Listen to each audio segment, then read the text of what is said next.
চুলা অথবা ওভেনের সাহায্য ছাড়াই তৈরি করেছি অত্যন্ত মজাদার কলিজা ঠান্ডা করা সাবুদানার এই পুডিং। আসসালামু আলাইকুম everyone, welcome back to my channel busy life and cooking. আমি আজকে আপনাদেরকে তৈরি করে দেখাবো কোনো রকম ঝামেলা ছাড়াই মজাদার সাবুদানার এই পুডিং। একবার খেলে কলিজা মন দুটোই ঠান্ডা হয়ে যাবে এবং এটি এতই মজাদার যে মুখে দিলে যেন তুলোর মতো মিলিয়ে যাবে। চলুন রেসিপিটি দেখে আসি। এবার আমি এখানে নিয়েছি সাবুদানাগুলো পানি দিয়ে ধুয়ে নিব।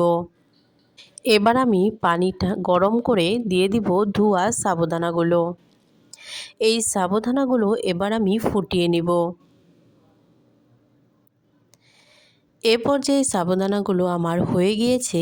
এবার এই সাবুদানাটা আমি একটি চালনে ঢেলে ঠান্ডা পানি দিয়ে ধুয়ে নিব।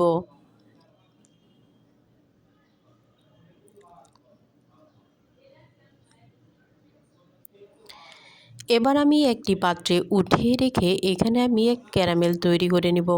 তো চিনি আমি এই পাতিলে দিয়ে নাড়াচাড়া না করেই রেখে দিলেই অটোমেটিক ক্যারামেলের আকার যখন লাল লাল হতে থাকবে তখন একটু নাড়াচাড়া করেই উঠিয়ে নেব।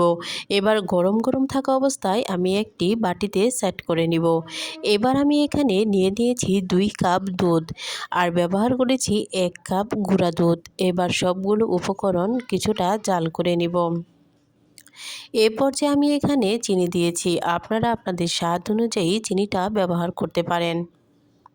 এবার আমি এখানে দিয়েছি 1 টেবিল চামচ আগার আগার পাউডার দিয়ে কিছুক্ষণ জাল করে মিশিয়ে নিব সাবুদানাটা ভালোভাবে মিশিয়ে নিব।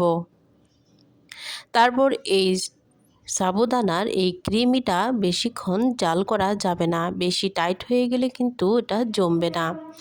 তো এই পর্যায়ে যখন থাকবে তখন উঠিয়ে ক্যারামেল সেট করা বাটিতে আমি ঢেলে নিব। এবার আমি এই সাবুদানার ক্রিমটা ফ্রিজে রেখে দিব 1 ঘন্টার জন্য। 1 ঘন্টা পর দেখেন কত সুন্দর সেটিং হয়ে গিয়েছে। কোনো রকম চুলা অথবা ওভেনের কোনো দরকার হয়নি।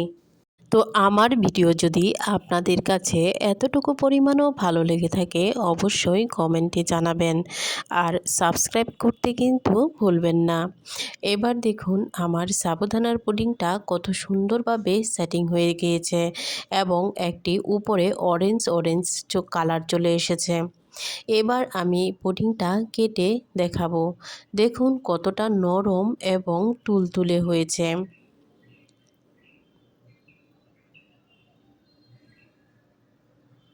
তো আপনারা কিন্তু খুব সহজেই কোনো চুলা অথবা ওভেনের সাহায্য ছাড়াই বাসায় তৈরি করে ফেলতে পারবেন এরকম মজাদার সাবুদানার পুডিং।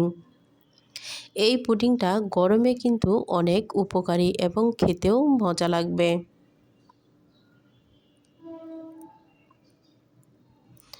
অবশ্যই বাসায় ট্রাই করবেন। আল্লাহ হাফেজ।